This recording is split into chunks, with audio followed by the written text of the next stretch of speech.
as usual, more and more work. Hurricane Irma boats tossed. Here we are at this marina. Hi, my name's Colin. I used to be a chief engineer on super yachts, but gave it all up to buy a hurricane-damaged Lagoon 450. My friends and I are fixing it up as we go, and are determined to circumnavigate the entire planet. So subscribe if you want some inspiration to live life to the fullest. 20 years from now, you will be more disappointed by the things you didn't do than by the things you did. So what are you waiting for? This is the Helia 44 that we're on, and we're going to start going through all the bilges, looking for cracks and anything that, any structural damage or anything like that. So that's what we're going to do before we start hanging across the Gulf Stream. So this is the starboard aft bathroom, and there's a black water tank here, and we can see some damage behind there to the stringer.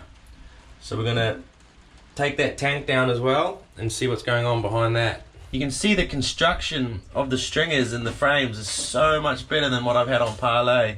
It's fully tabbed in there, gel coated over, and there's not a single crack. So I'm just going to keep going through the entire boat and just seeing if anything's cracked while it was up in the mangroves. But got quite a soft landing. The keels, which are sacrificial, have obviously come out, but that's the whole point of those sacrificial keels. Morning guys, so we're on the Lucia 40, and this is the one that we're going to tow over to Florida. So it's got an 80-mile tow from here. So we're going to do a sort of sea trial tow out to the west end and anchor there and make sure everything's okay. And then we've got 60 miles from there to West Palm Beach. So things like this, you know, it's taken a knock. We're going to get this repaired here before we even think about putting it back in the water. So just, you know, it's not too difficult of a repair. We just got to grind it right back and lay up some solid glass on there, and then she'll be good to go. So we might as well do it properly now so that it's done. All of this delamination has to come out. All of this glass, anything delaminated, we're going to take right back to here. For anyone who's looking at this going, holy shit, like how do you repair that? It's really not that big of a deal, especially when you grind back at least like 12:1 of the thickness of the glass. Just take this all back on a nice sort of taper and get a decent amount of glass in there and do it all properly. It's not a big deal. This will be as good as gold. Things like this may scare a lot of people off, but it's really not too big of a deal to get it repaired back to a really high standard. This guy's nuts. South African, he's got no... I'd be itchy for weeks. Hey guys, so this has been a bit of an unfortunate one. You saw the original repair was here, and we've just had to go back and back and back. But as we came up here, we just found these from factory layers of laminate not bonded to the next one, so it all had to come out, and we've ended up having to grind the entire bow. We just couldn't bring ourselves not to grind that all the way back, even though it's from factory. We decided to bring it all the way back, and it ended up being all the way up there. But you can see there's absolutely been no impact there. You can see it here. This is from factory. This is still shiny. Like, this is just a big void and big air pocket in the original glasswork.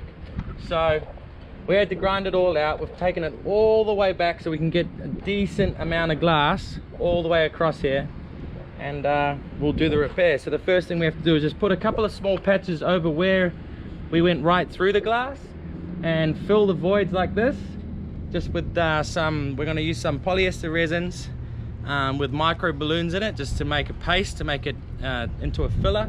Obviously we're going to wipe this all down with acetone first. We're going to fill it, and then we're going to let that dry. And then when we come to glass it, we're just going to give it a quick grind, because you can't glass on top of resins that haven't been ground. Looking good here, the doggos. Zeph, you being a good boy? Zena, you being a good girl? You being a good girl? Oh, by the way, these dogs are Marty's brother and sister. So Jeff and Tara were the ones that rescued Zephyr and Zena, and then they went back and found Marty, who we then adopted, and we had him for like 2 years, and he unfortunately passed away a month ago. Got an infection in his blood, but that's his brother and sister. Small world.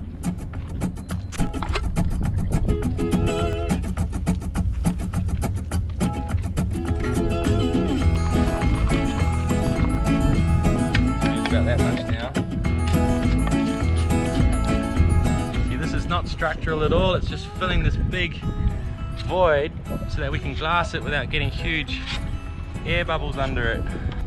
So this has got chop mat on the underside of it, and then the woven stuff on top. So put the chop mat stuff down first because it's a lot more adhesion than the biax. So get it up on here.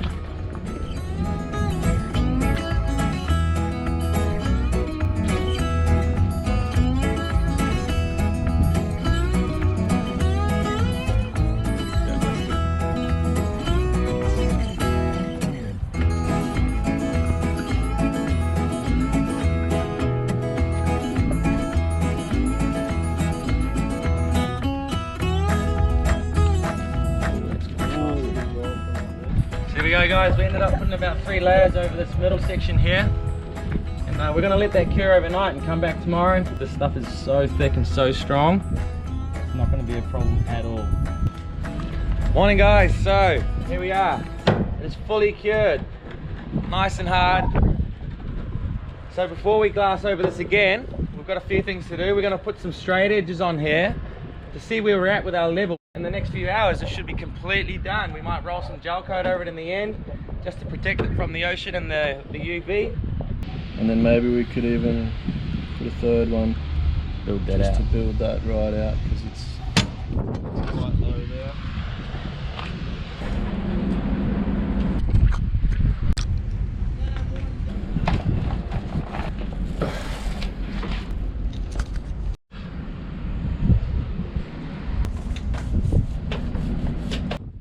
Grab that roller and start rolling this, brother. Hey guys, so we've just gone and had lunch, come back, and this thing is solid. So when we get to Florida, we can just start the fairing and just getting it perfect so it ends up looking like that. But in terms of the straightness of it and everything, we've got the shape of the bow back, and it's looking really good. Beautiful. No, I gotta go thicker, bro. Yeah. There we go, there's one coat of gel coat on there. That's gonna seal it up nicely, but we're gonna do another coat anyway. So this is purely temporary, this gel coat, just to protect it a little bit. You're gonna get boy. Hey, you're a good boy. Good girl. Okay guys, over here we have some through holes. They've been damaged and cracked off and stuff, and someone's put a little hot patch on here, but I'm gonna grind this out and put a new patch just straight over those 2 through holes and that one. That's a toilet, which no one's using. That's a sink, and that is, I've forgotten what that is, but these are the bilge pumps and showers here, so I'm not gonna block those off. I'm just gonna grind this and then put a nice patch, maybe 1 or 2 layers of glass over that, just to seal that all up. Here as well, there's a big crack, so I'm just going to grind this back and just put 1 piece of glass over it just to seal it. It's going to be fine to get to Florida. So all of these things that we're doing are just temporary repairs to get us to Fort Lauderdale, to get us to West Palm Beach.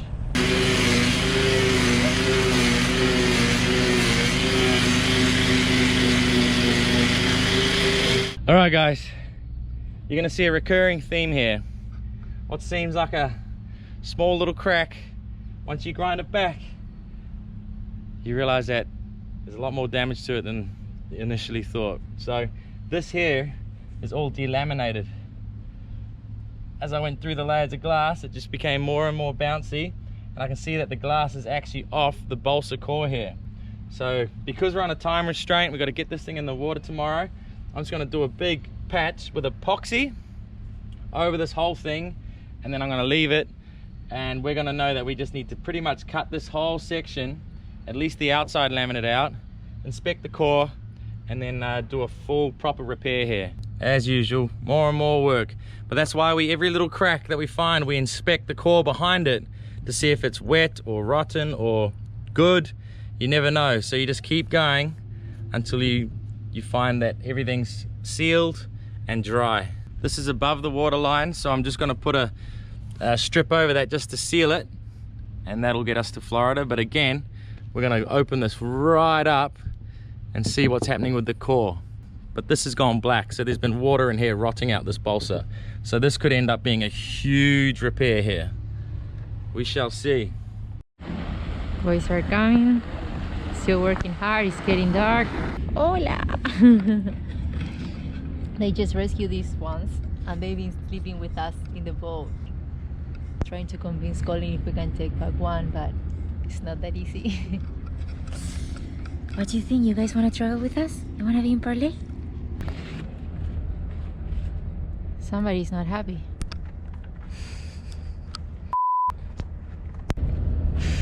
There is a little bit of tension because we're supposed to put tomorrow the boat in the water and now we're not sure if we're gonna be okay with time. So we're a little bit in a rush. Straight across to my finger. In, wait. Into my finger. And then out to my finger. That's it. So we're putting 2 layers over the balsa core that we've exposed. And then we're just going to do one big hot patch over this whole thing. We're using epoxy, so it's a lot stronger. He calls me up and says, "G'day, mate."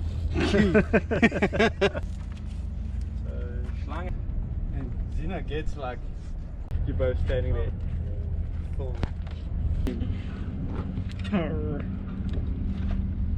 So there we are, we're done for the evening. We got all our epoxy spots done, which is good. We're ready to splash tomorrow morning. So tomorrow, big day. Pero mira como vaina, girl. Papadona la designer. Pero mira como vaina, girl. Es lo que te llevases.